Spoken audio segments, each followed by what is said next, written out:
Hi, quick question. What do all video games have in common? They are fun, they are digital, and most of all, they are, in their core, programs. The very first program was developed by mathematician Ada Lovelace in the 1900s. Back then, it wasn't a game, but a, from today's perspective, simple algorithm to calculate Bernoulli numbers, intended to be carried out by Charles Babbage's analytical engine.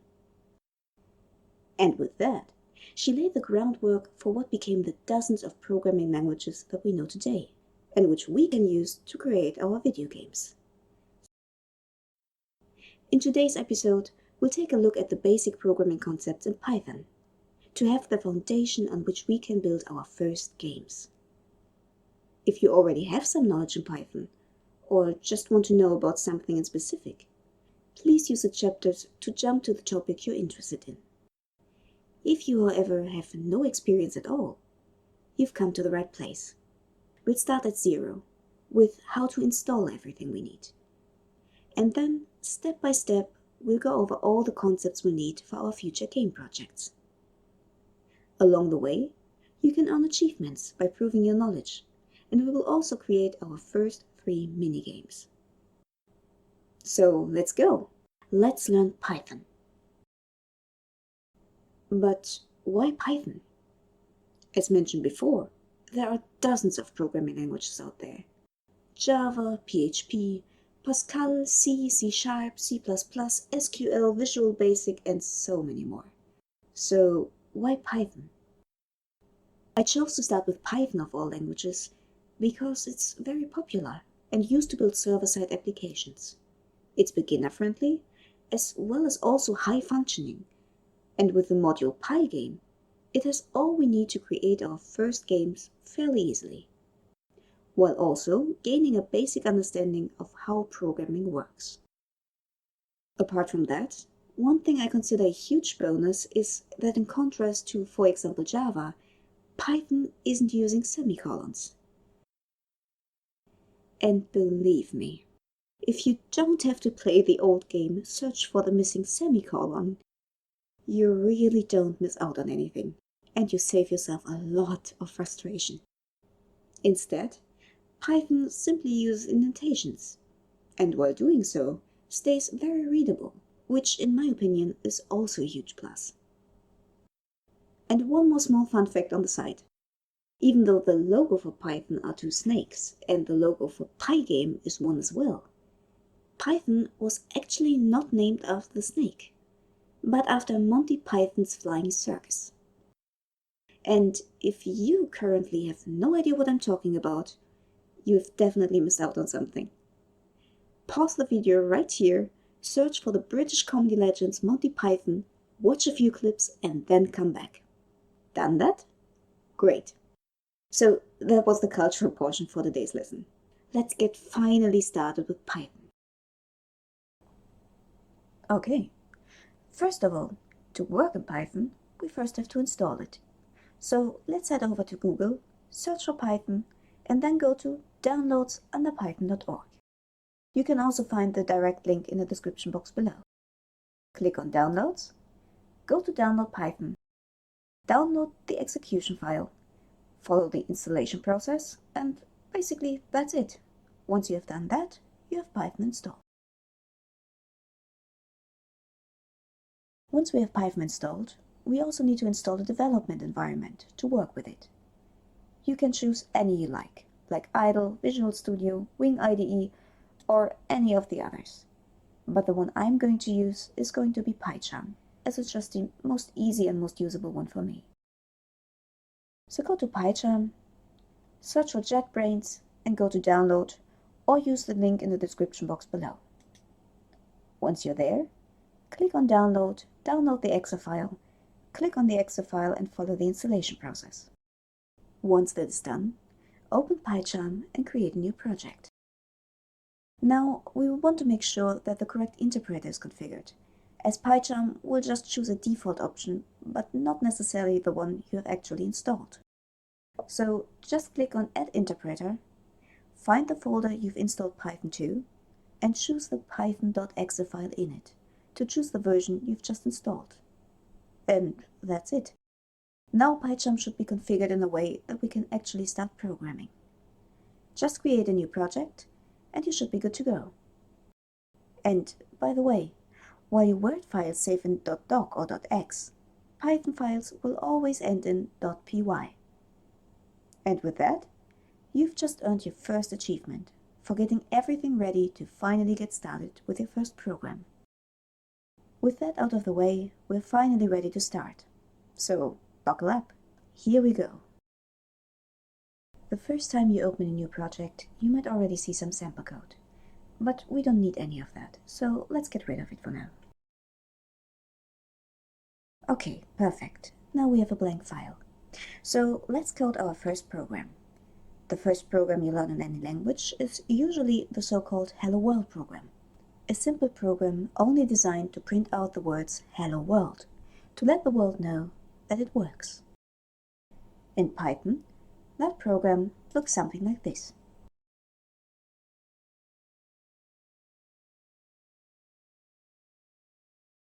And that's all. You don't have to tell Python where to start or where to end. It will start from the top and then line by line go through the instructions you give it. In this case, only one line. With this simple line, you're using the predefined print function and give it an argument to print out in the console. To run the project and see what it does, let's click on the play arrow. This opens the console. The console is not what a user would see, but is mainly for you to find errors in your code or to see what's going on while the code is running. For now, it will do. We will learn later how to create a graphical interface to project our game content on it. For now, congratulations! With this simple line, you've just created your first program, and you can see the console is printing out Hello World. You can achieve the same result by writing the code instead like this.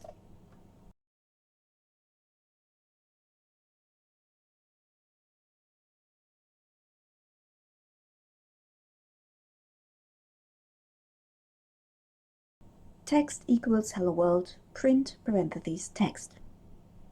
Let's run it again to see whether it does the same. And sure enough, you see again hello world. That already looks a little bit more complicated, doesn't it? Well, don't worry. Once you understand the individual parts of the code, it will just look as simple as the one line from before. So let's take a look at the individual parts. Let's look at variables first. Variables are containers, which can store data and can be called by the name to be used. In this example, we've already used a variable, the variable text, in which we stored the value hello world.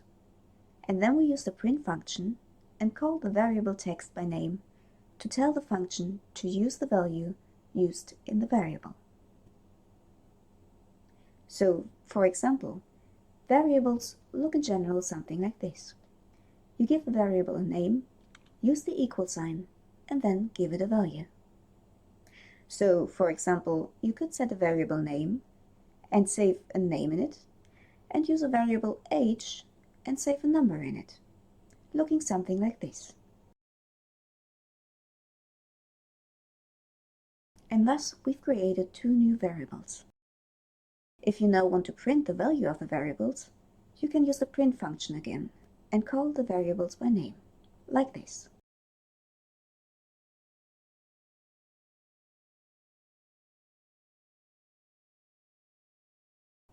If we now run the program, it prints us all the variables we asked it to print.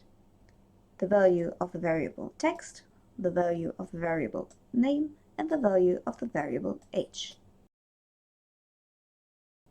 The same way you can call variables within other functions and work with it.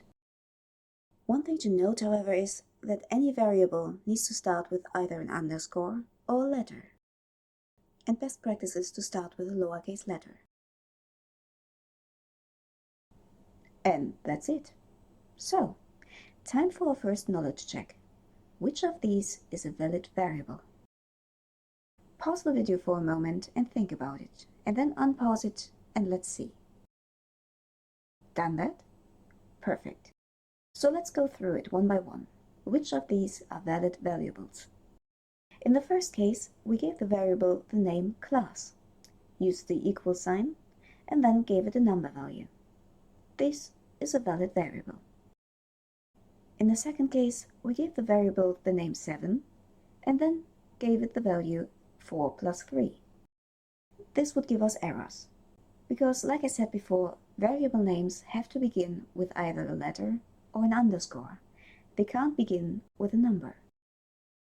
In the third example, we give the variable the name number and equaled it to the value spoon. This would actually be correct. Even though in our understanding a spoon is not a number, Python would look at it and just see that you called the variable number without interpreting what that means, and then just save the value spoon in it. So that one is correct. In the fourth example, we started with an underscore, error, and then equaled it to not found. This would actually also be a valid example. For, again, Python doesn't really interpret what you call it like. It just cares about did you start with a letter or did you start with an underscore. And since we did that and saved a value in it, Python would be completely fine with it. So that's also correct. How about the last example? Underscore har equals 2. That would actually be also correct. We started with an underscore, and that's basically everything Python cares about. So from all these examples, everything but the second example would be a valid variable. Did you get all of them correct? If so, perfect.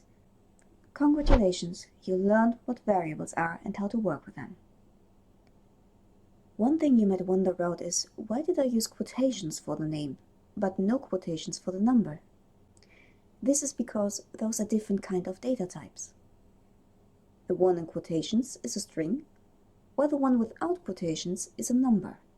The most common data types we will use for our games are the following: strings, integers, float, booleans, and lists. Let's look at each of them in detail. The first data type I want to talk about are strings. A string is a sequence of characters, always surrounded by quotation marks or apostrophes, like this. So, if you want to save a text value in a variable, always use quotation marks or apostrophes around them to signal to Python that this is a string.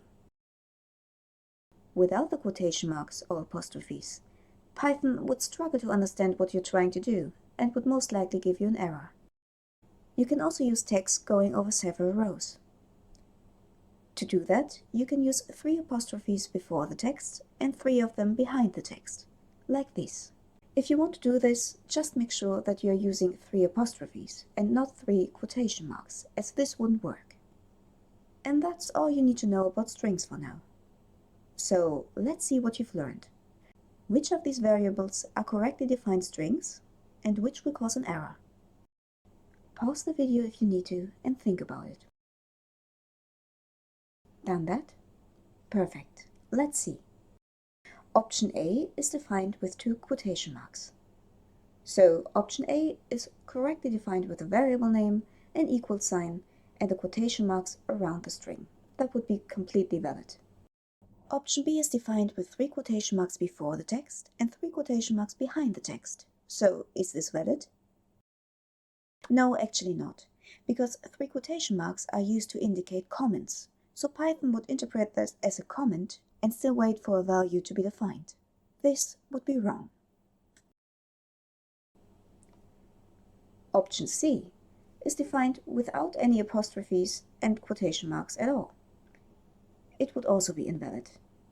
Strings need always to be defined with quotation marks or apostrophes. Option D is correctly defined with apostrophes.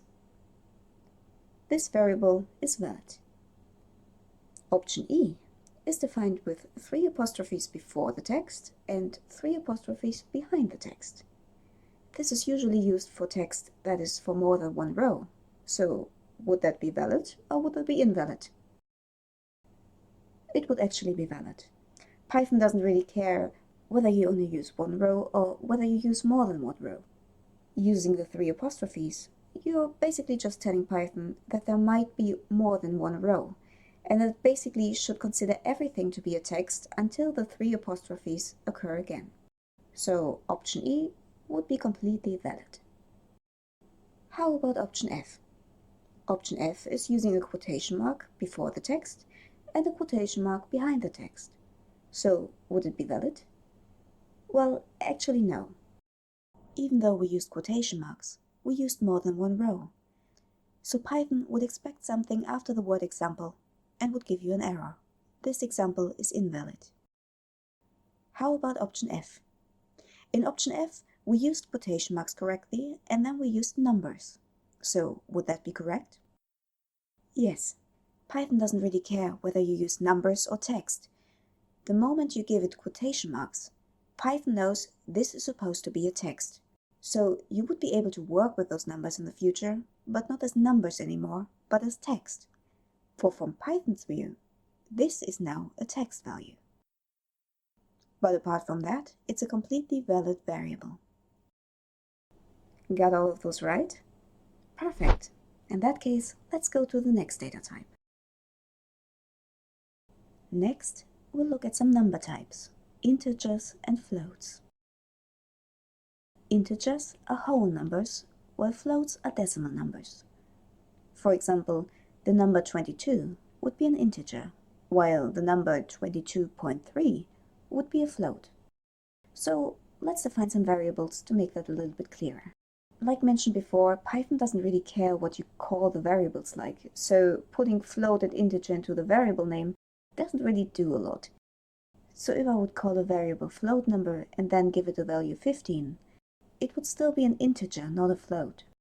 I just named these variables like this to give you an example. Let's define some more variables.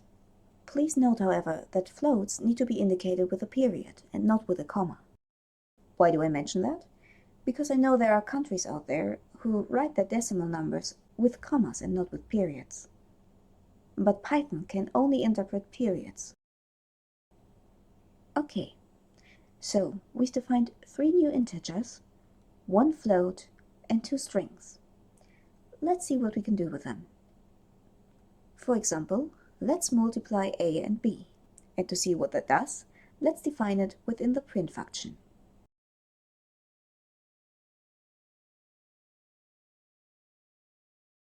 What do you think? Would that work? What would happen if we click run? Well, let's see.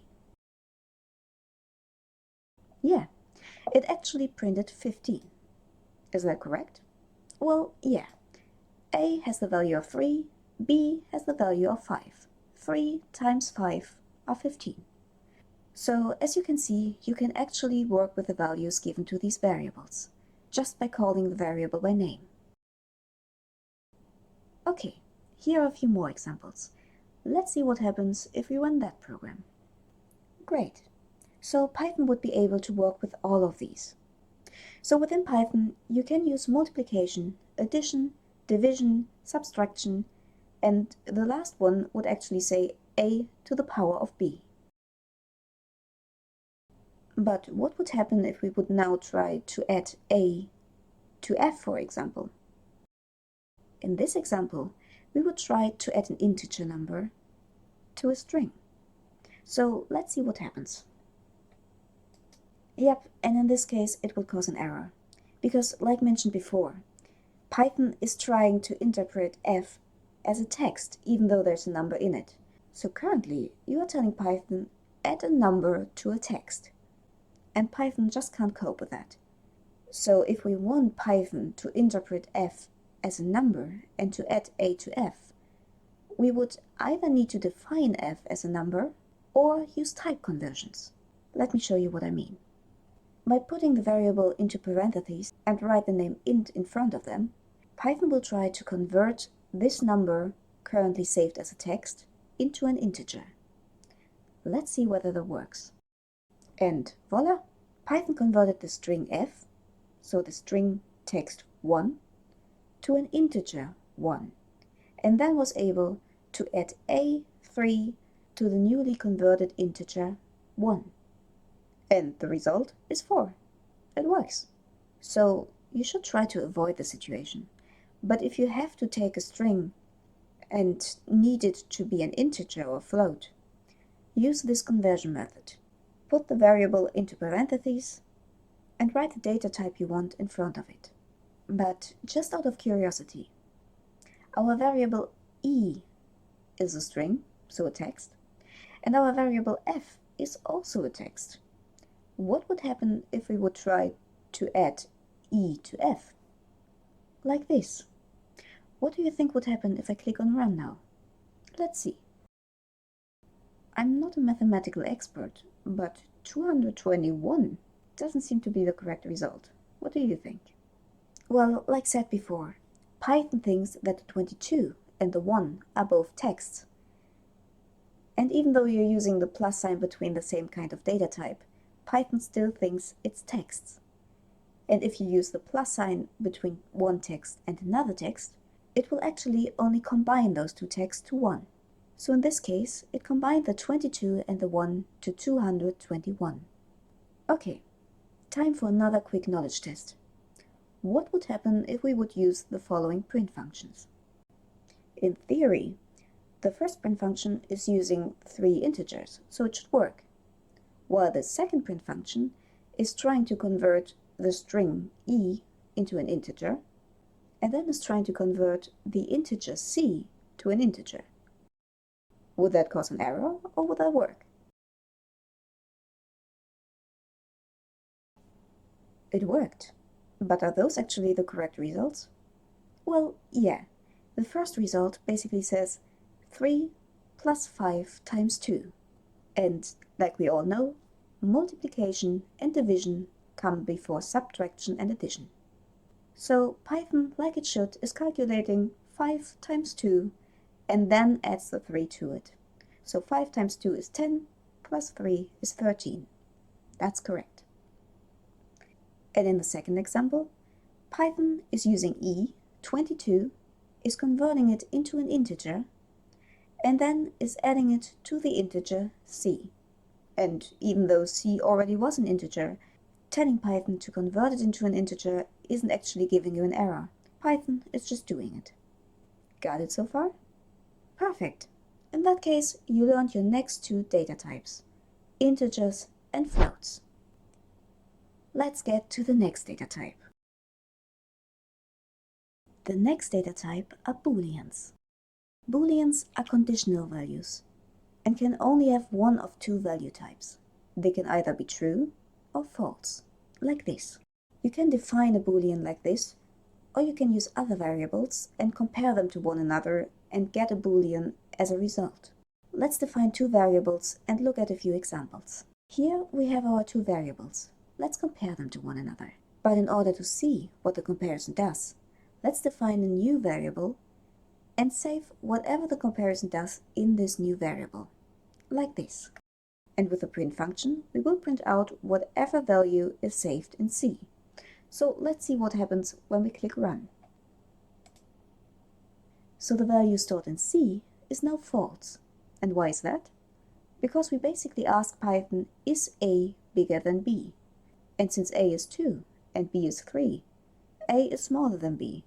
So the comparison A bigger than B would result in false. And that's exactly what was saved in C and what we just printed out. So if A greater B gives false, would A less than B give true? Let's try it out. Yes, it does. Perfect.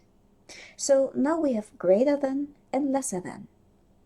What other comparisons could we use? We could, for example, ask whether A has the same value as B. But how would we do that? We can't just use the equal sign, since the equal sign is supposed to basically define a value. So how would we compare 2 values to one another? Well, actually pretty simple. We use 2 equal signs, like this.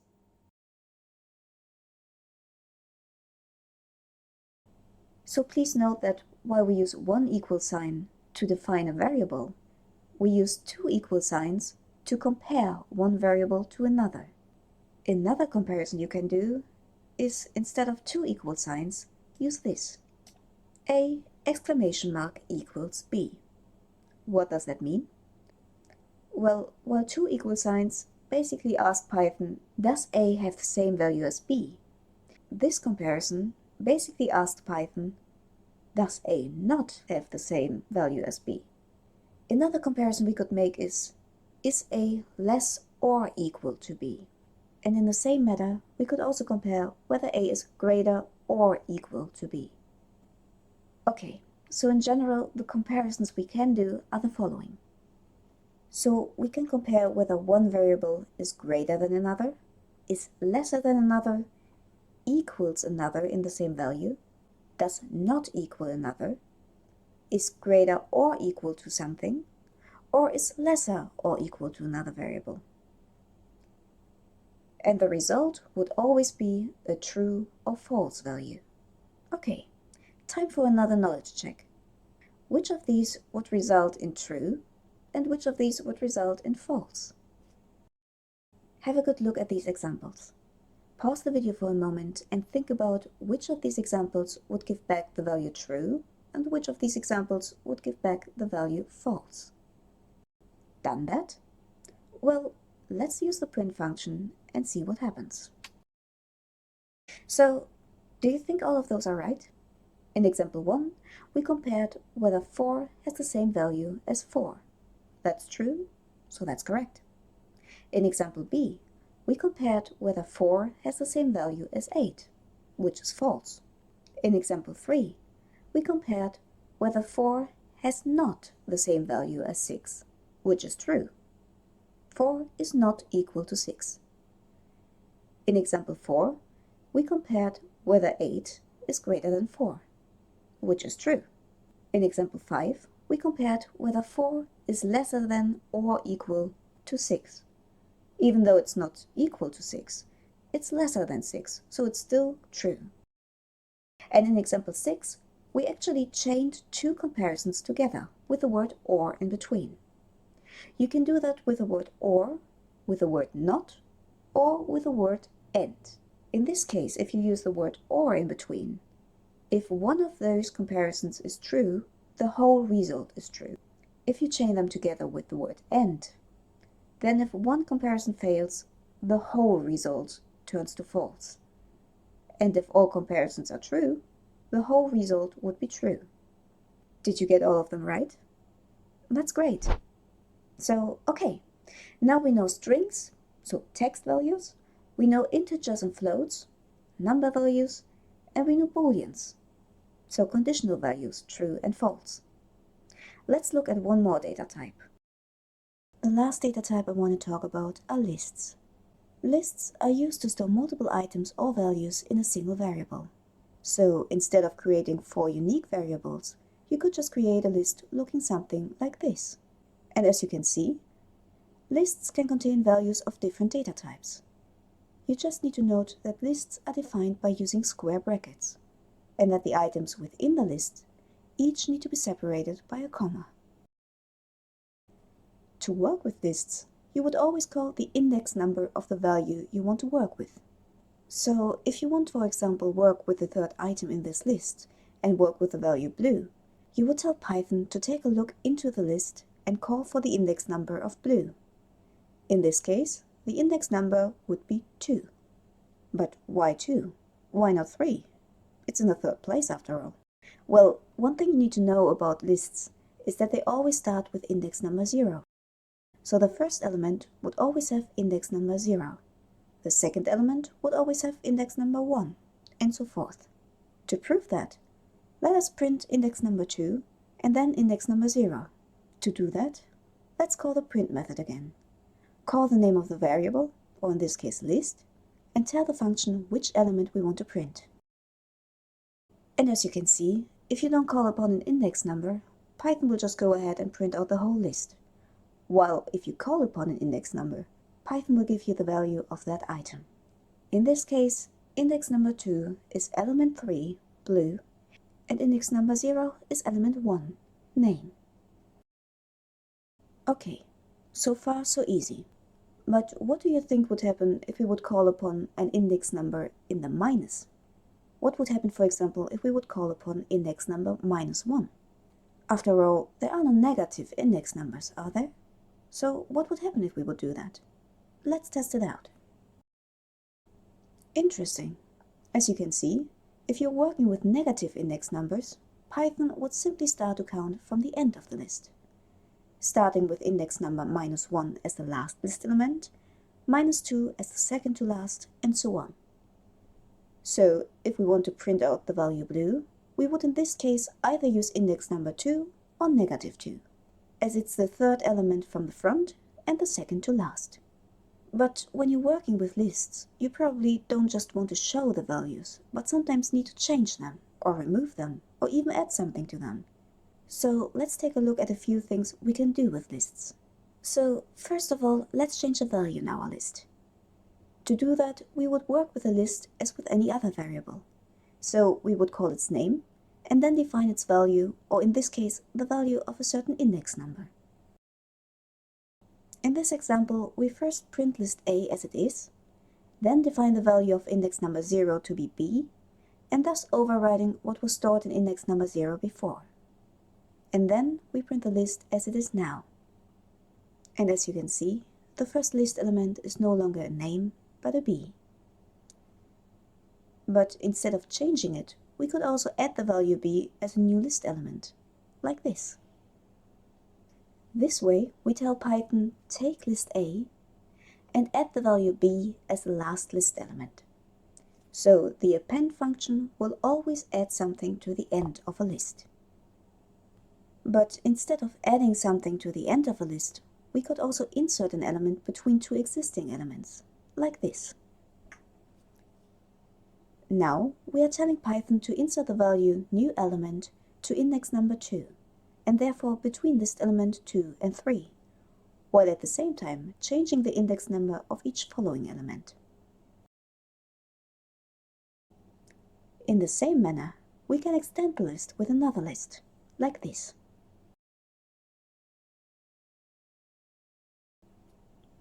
As you can see, this is basically the same as the append function. We take a list and tell Python to add this list to our existing list. So list 1, 2, 3 would extend our current list. But we could also remove elements from our list. Let's say we want to remove our second element, 22. We would do it like this. As you can see, by calling the list and using the remove function and giving the remove function our value we want to remove on our list, it will actually remove the exact value and not index number 22 in this case. But we could also go ahead and just delete the last element of a list by using the pop method, like this. As you can see, we don't even have to give a value to the pop function. If you use the pop function without a value, it will always delete the last list element.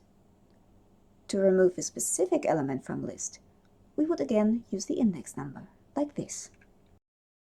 In this case, we didn't tell the pop function to delete the last element, but the element on index number 2, so the third item in the list. But what would you do if you want to delete the whole list? Would you really need to use the pop function as often as you have items in a list? No, not really. Instead, you would use the clear function, like this.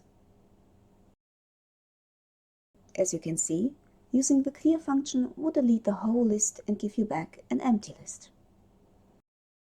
And by the way, lists can be empty. So you can have an empty list and don't have to put any value into it. It would still be a valid variable. There's a lot we can do with lists. But while using lists, you might not always stay on top of things and forget which elements are in the list or how many elements are in the list. So in that case, you would use these functions. If you use the word in, you can check whether or not an element is in a specific list. This will give you back a Boolean, so a true or false value. At the same time, the length function would give you the length of a list. So in this case, it gave you back a 4, telling you that there are 4 elements in your list. And last but not least, you can also sort a list if you want. For that, let me change our list a little bit. So now our list A contains numbers. Let's see what happens if we sort them. As you can see, in this case we printed list A, and then defined a list B, which we gave the value of the sorted list A. And then we printed list B out.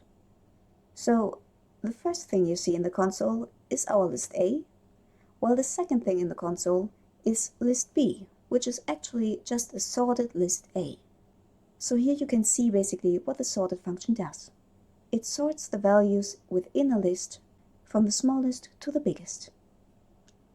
But if you wanted, you could also sort it the other way around. To do that, you would tell Python to sort it in reverse, like this. And as you can see here, reverse is a word that is predefined in Python. So if you add reverse equals true, Python would know that you are trying to sort it in reverse. And as you can see in the console, that's exactly what it did. In this case, it sorted our list A from the greatest value to the smallest value. And by the way, you could reach the same using these methods. Okay, I'm not going to refresh the console right now, but these are basically the same methods. So list A dot sort is the same method as sorted parentheses list A. Both of those functions would sort list A from the smallest to the greatest value, while the other two functions are telling Python to do exactly the same, but the other way around. So sort it from the greatest to the smallest value. Okay, that was a lot of input. Time for another knowledge check. What would the following print functions print out in the console? Again, pause the video, think about it for a moment, and then come back to me. So let's see. What would the print functions print if I were to run the program now? The first print function would print out the value of the second list element of list A plus the fourth list element of list B. So we would basically add integer number 2 to integer number 9, and this should result in 11. Afterwards, we took list 1 and sorted it in reverse. So theoretically, the second print function should print list 1, but in reverse. So it should print a list 5, 4, 3, 2, 1. Got that so far? Let's see what the third print function should do. In theory, we told for the third print function that list 3 should append a new element. We added element number 2 to list 3. And then that the index number 1 of its list, so in this case the B, item 2, should now no longer be a B or whatever was saved there before, but that it's now a 1. So in theory, if I click on Run now, it should print a list saying A1, C2. Let's see whether I'm right. And there you have it. Did you get all of these right? Great. In this case, let's make it a little bit more complicated. Now it's your turn. I'll give you two lists. I want you to get from the first list to the second list, using only 3 steps. What would you do? Please pause the video again, think a little bit about it, and tell me, which 3 steps would you take to get from list 1 to list 2, without redefining the whole list?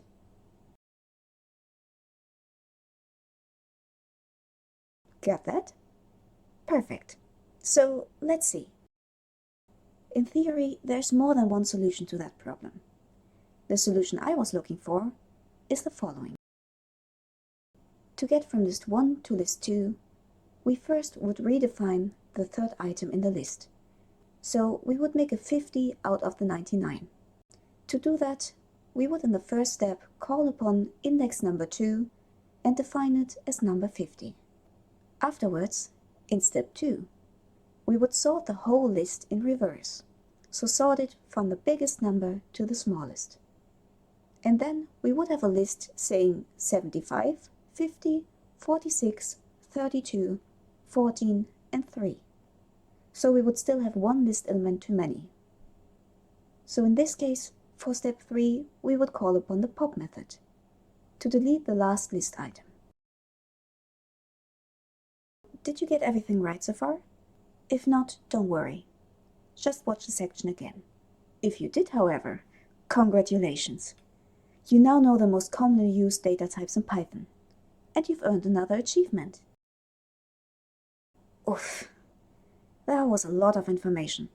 Let's end this episode here so that you can wrap your head around all of these concepts we just learned. Create your own projects in Python and play around a little bit with variables and data types. Use the knowledge you just gained, test out all the concepts you just learned, and try to predict the outcome. In the next episode, we will talk about what functions are, what classes are, how selections and iterations work, and we will use our knowledge to create our first 3 minigames. So, see you next time. Bye!